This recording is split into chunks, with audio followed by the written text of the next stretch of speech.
Olá, tudo bem? Feliz por estar com você aqui novamente.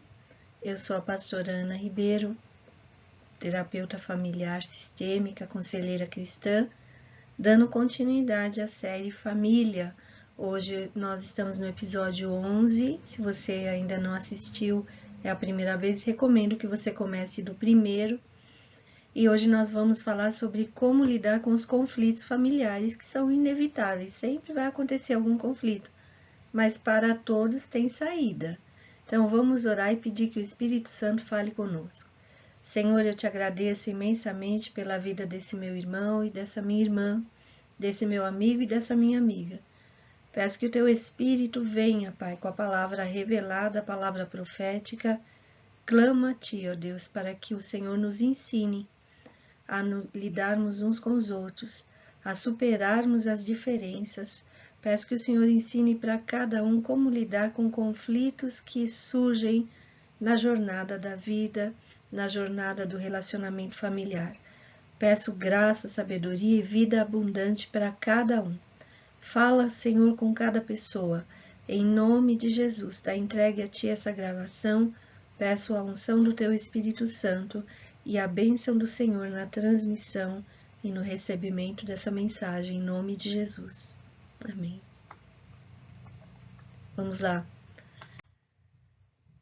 Romanos 12, 18 diz assim: façam todo o possível para viver em paz com todos. Façam todo o possível. Isto quer dizer que vai ter situações que vai abalar um pouquinho, né? Vai ter uma briguinha aí. Mas da sua parte, faça o possível para ter paz com todos. Casamento é uma bênção de Deus. Sonhos do lar perfeito, cheio de harmonia, lugar em que nos realizamos enquanto indivíduos, não é verdade? Porém, no mundo decaído, estamos sujeitos a conflitos. A forma como reagimos aos conflitos é que fará a diferença. Existem basicamente 3 modos de como que eu vou lidar com alguma discordância, algum conflito dentro de casa. Uma das formas é com reações evasivas. Que são isso? Reações que têm a ver com a negação do fato ou com a fuga. Não vou encarar isso. São respostas para evitar o confronto sem resolver o conflito. São direcionadas para dentro, para o eu. Não quero nem saber, vou fingir que não está acontecendo nada. Só que o problema continua lá, né? Pessoas evasivas procuram o que é fácil, conveniente e o que é agradável para elas. Não encara o problema.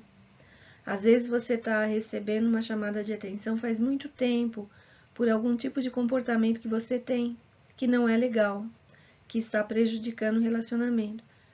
E você fala, não, imagine, eu não sou assim. Você é que pensa isso, eu não sou. Só que várias pessoas já chamaram a sua atenção e você fica na negação, não, eu não tenho nenhum problema, né? É necessária humildade para a gente enfrentar as críticas que recebemos e perceber se elas têm fundamento ou não, né?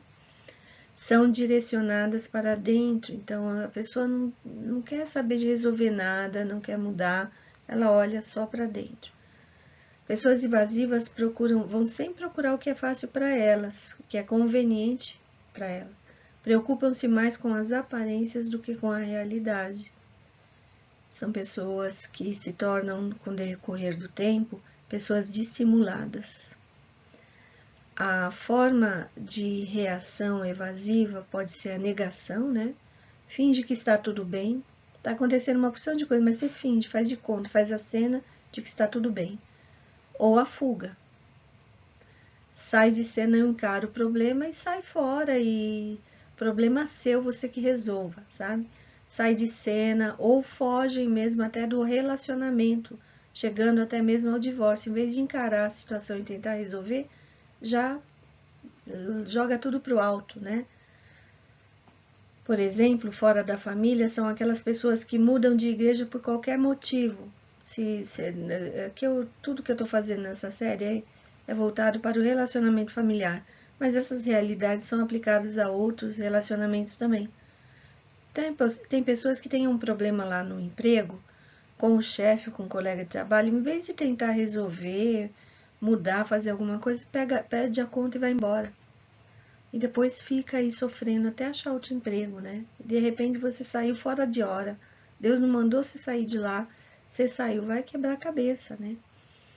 Ou igreja também, ai, aconteceu uma coisa lá, o pastor falou uma coisa no sermão que não me caiu bem. Pronto, você já vai embora, né? E é o tanto de coisa boa que aconteceu lá, não conta? Precisa pôr isso na balança, né? Termina uma amizade por qualquer coisa, né? Uma saída extrema, pessoas com reações evasivas que ficam na negação ou fogem demais do problema, do que está vivendo. Uma coisa extrema é a reação, a saída extrema é o suicídio. Tem pessoas que tem muitos anos remoendo uma situação sem enfrentar, sem buscar ajuda, ou tentam negar ou fugir da situação. E de repente chega um ponto da vida que, em vez de buscar ajuda, né, ajuda até profissional mesmo, ela prefere sair da vida, né? Suicídio é uma forma de fuga do problema. Geralmente o suicida, ele não tem desejo de morrer, ele tem desejo de eliminar a dor existencial que está dentro dele, né? É uma fuga, uma reação evasiva. Outro tipo de enfrentar conflitos são as reações combativas. O interesse, então, é vencer uma discussão, defender os direitos e não exatamente em resolver o problema, em preservar o relacionamento. Não, eu estou certo, você está errado, você que vai se adequar a mim. Sabe aquele tipo de casal que um já não ouve mais o outro, cada um fica acusando o outro, agredindo, a culpa é sua, você que fez tudo errado, você que não serve para nada, você que isso, você que aquilo. E não se percebe, não se vê, e é combativo. O que interessa é que o meu discurso ganhe.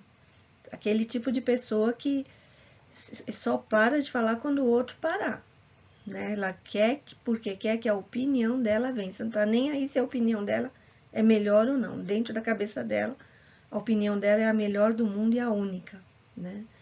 Isso também está na raiz de orgulho. O objetivo é controlar os outros e levar vantagem em tudo. Tudo que eu falo nessas séries é aprendizado, mas é ministração também.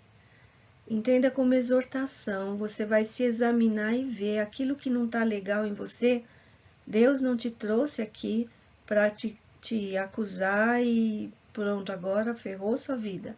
Não, é para você buscar melhoras, é para você buscar o Espírito Santo, para você se ver. Isso daqui é um autodiagnóstico.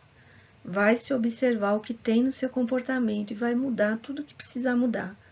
É possível que quando você assiste esses episódios, você pense assim, fulano de tal devia estar assistindo. Bom, se devia, você já sabe, né? Compartilha. Mas se é você que está assistindo, Deus entendeu, Deus sabe que é você também que está precisando, né? Todos nós estamos precisando autoavaliação, rever o nosso jeito, o nosso modo de tratamento das pessoas e mudar no que precisar. O foco aqui na reação combativa é no eu também. Culpam o cônjuge e esperam que ele resolva o problema. Combativos são perturbadores da paz. É aquele tipo de família que só briga, discussão, não tem diálogo. Sacrificam os relacionamentos e a harmonia da família para alcançarem o que querem. E é por qualquer motivo, tá? Por qualquer coisa. Até um passeio, uma viagem que devia ser uma delícia, uma coisa gostosa, no trajeto inteiro, na organização inteira da viagem, só briga.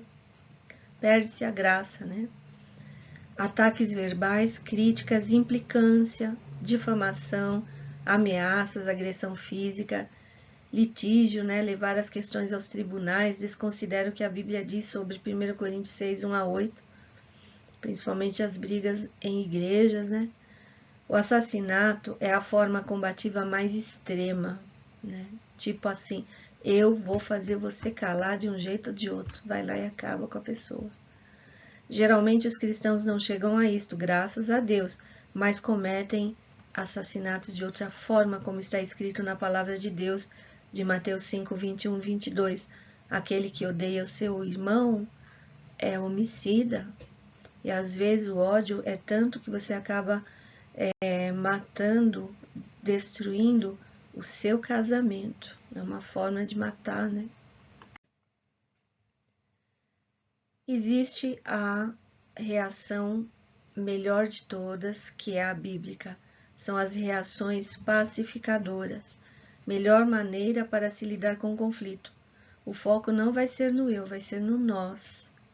É focado na pacificação. Vamos fazer o que é melhor para todos. O resultado é a restauração e fortalecimento dos relacionamentos. As ofensas são reveladas e perdoadas. Não é negado, é reconhecido, mas também aplica-se o perdão. Lá em Provérbios 12, 16 diz assim: o insensato revela de imediato seu aborrecimento, mas o homem prudente ignora o insulto. Não é tudo que você vai ter que combater, não.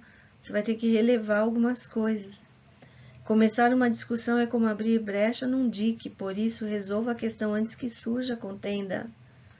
Vai ser pacificador. A sabedoria, o Provérbios 17, 14. A sabedoria do homem lhe dá paciência, sua glória é ignorar as ofensas. Provérbios 19, 11. Peça a Deus sabedoria e paciência para lidar com as opiniões diferentes da sua. A visão bíblica, portanto, ela é sem fuga e sem agressão. Reação pacificadora procura resolver com o diálogo, com confissão e confrontação em amor. Amor, perdão e reconciliação. Mateus 5, 23, 24 diz assim: portanto, se você estiver apresentando sua oferta diante do altar e ali se lembrar de que seu irmão tem algo contra você, deixe sua oferta ali, diante do altar, e vá primeiro reconciliar-se com seu irmão. Depois volte e apresente sua oferta. Então, muitos cristãos acham que eu estou indo na igreja, estou louvando, estou adorando, estou pregando, estou entregando ofertas e está tudo bem. E dentro de casa, você distrata seu marido, distrata seus filhos, sua esposa, grita, briga, né? E será mesmo que Deus está recebendo sua oferta? Aqui está dizendo, deixa lá no altar e vai reconciliar com a pessoa com quem você vive brigando, criticando, distratando. Caso contrário, não vai ter bênção nenhuma em cima da oferta que você está entregando, sabe? Tem pessoas que entregam ofertas, entregam dízimos e falam, não sei por que minha vida financeira está sempre uma bagunça, mas eu sou tão fiel. E aí o Senhor está te perguntando hoje, como está o seu relacionamento com a sua esposa? Com seus filhos? Mulher, como é que está seu relacionamento com seu marido? Tem mágoas aí dentro? Tem brigas? Tem distratos? Então, reconcilia primeiro, vai ser pacificador primeiro, depois volta e entrega a sua oferta. Uma maneira de lidar com os conflitos é com a negociação. O Espírito Santo nos auxilia a entendermos as raízes que causam os conflitos em nossa família, nos ensinando a eliminar os hábitos nocivos. Quando a questão envolve direitos, devemos agir com negociação. Isso envolve examinar os interesses de ambos os lados e encontrar uma solução que seja mutuamente satisfatória. Se a solução ajudou só o seu lado, não é solução. Dentro de casa, todos têm que estar contemplados ali. O pertencimento tem que se manifestar ali, até mesmo no acato de ideias, ouvir o outro. Para falar com os outros a respeito das suas diferenças, é importante, lembre-se que Deus fez a outra pessoa com uma personalidade completamente diferente da sua. E a personalidade dessa outra pessoa tem a ver com os propósitos que Deus tem para aquela pessoa. Não julgue severamente pessoas que têm personalidades e temperamentos e gostos e valores diferentes dos seus. Elas são assim porque Deus quis, há um propósito. há um destino para essa pessoa. No casamento estão presentes as diferenças herdadas também das famílias de origem, e o casal terá de saber lidar com essas diferenças. Segundo Coríntios 10:12 diz assim: não temos a pretensão de nos igualar ou de nos comparar com alguns que se recomendam a si mesmos. Quando eles se medem e se comparam consigo mesmos, agem sem entendimento. Eu não sou o padrão, tenho que comparar comigo mesmo. Tenho que dar a entender e aceitar o fato de que cada um tem a sua identidade própria e nós vamos aprender com os outros, com os diferentes, né? Não seja legalista nem crítico ao lidar com algum conflito. Evite atitudes legalistas e críticas que superdimensionam questões que não são pecaminosas. Transmitem a ideia de que o crítico é o padrão perfeito de conduta, e não o que a palavra de Deus diz. Cuidado com a justiça própria, presunção a ser acima de Deus, acima das outras pessoas. Você deve se concentrar mais no interesse da outra pessoa em vez de focar só no seu. Lá em Filipenses 2, 3 e 4 diz assim: nada façam por ambição egoísta ou por vaidade, mas humildemente considerem os outros superiores a si mesmos. Cada um cuide somente dos seus interesses, mas não cuide somente dos seus interesses, mas também dos interesses dos outros, né? É altruísmo em vez de egocentrismo. Considere a perspectiva e as necessidades e interesses dos outros, da pessoa com quem você convive. Podem ser diferentes dos seus, mas tão importantes quanto. Tente olhar para o conflito através dos olhos da outra pessoa. Seja sensato, disposto a ceder ao ponto de vista e desejo do outro, e muitas vezes não se anulando, claro. Ama teu próximo como a ti mesmo. Se você se anula, aí também já está errado. Tente determinar para quem a questão é simples e para quem a questão é mais complicada, mais séria. Se a questão é complexa para o outro e não para você, pense em abrir mão da sua opinião. De repente, algo que para você não tinha nada demais, mas para aquela pessoa é demais, né? A sabedoria de Deus é cheia de misericórdia e tratável e imparcial. Tiago 3,17. Peça a Deus essa sabedoria dentro da sua casa. Não entre numa atitude de que tudo deve ser do seu jeito. Pense sobre como será se você acatar a ideia do outro. Imagine. Esteja disposto a tolerar características irritantes das outras pessoas. Os outros também têm de conviver com as suas atitudes irritantes. Pense sobre isso. Em 1 Coríntios 13 está escrito que o amor é paciente, é bondoso, não maltrata, não procura seus interesses, não se ira facilmente. O foco da resolução do conflito é alcançar a paz. Permita que a paz de Cristo seja o juiz mediador do conflito. Colossenses 3,15 e várias outras passagens falam sobre isso. Deus quer que tenhamos paz. Às vezes, o amor a Cristo, devemos nos submeter aos desejos dos outros, se não for desejo pecaminoso. O desejo de Deus pela paz entre seus filhos deve guiar nossos relacionamentos interpessoais. E, acima de tudo, o desejo de Deus, a vontade de Deus se cumpra na nossa família. Existem conflitos, porém, que não têm acordo, que são os conflitos resultantes do pecado. Você não pode considerar e falar, tá bom, você é assim mesmo, vou aceitar isto, né? Pecado a gente tem que chamar de pecado. Tem vários exemplos na Bíblia de conflitos que foram resultantes de pecados e que a coisa ficou muito feia. Caim e Abel, Davi e Saul. Os mercadores do templo, Jesus e os líderes religiosos, Jesus não tolerou aquilo. Paulo e Pedro tiveram uma briga feia. João e Diótrefes. As passagens bíblicas estão aí no slide. Palavras, atitudes e motivações pecaminosas podem causar conflitos. Em alguns casos, esses conflitos podem ser ignorados, né? Provérbios 19:11. Ou encobertos pelo amor. O amor cobre multidão de pecados. 1 Pedro 4:8, Provérbios 10:12, Provérbios 12:16, Provérbios 17:19. Mas há casos que não podem ser ignorados nem encobertos. É necessário uma confrontação. E quando você fizer essa confrontação, faça com amor. Peça a Deus esse amor, né?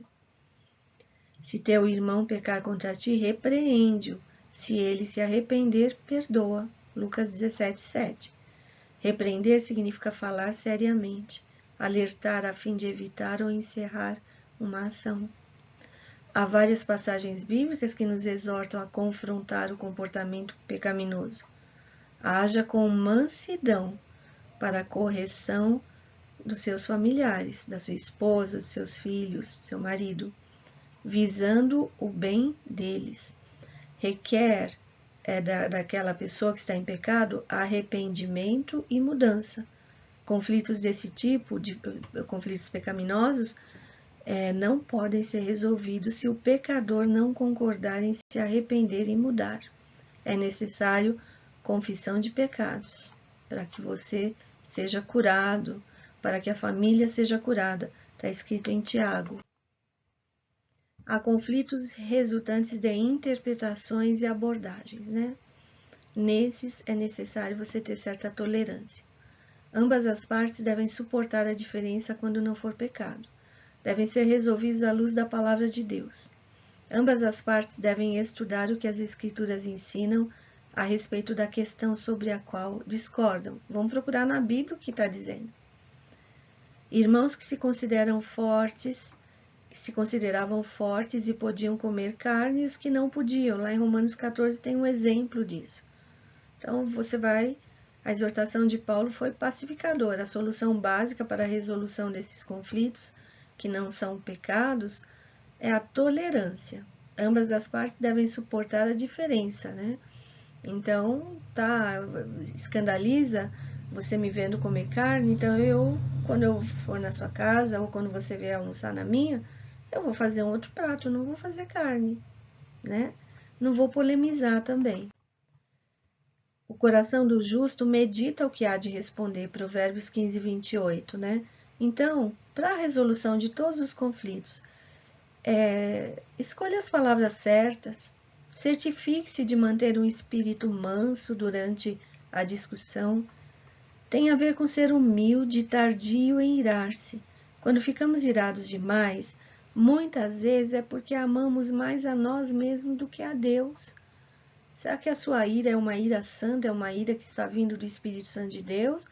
Ou é uma ira humana e egoísta e orgulhosa? Limpe-se hoje com o sangue de Jesus. Seja cada dia mais parecido com o Senhor Jesus Cristo e a sua família vai brilhar nessa terra. Tenho certeza disso. Em nome de Jesus. Até a próxima semana. Com Jesus, sempre com um beijo no coração, sempre também. E com a recomendação de você, por favor, dê o like, inscreva-se no canal, compartilhe, pegue todos os grupos que você faz parte, mande para os grupos, manda com um recadinho também, olha, eu ouvi isso aqui, me fez bem, aprendi alguma coisa. E você estará contribuindo para o reino de Deus, em nome de Jesus. Um beijo no coração.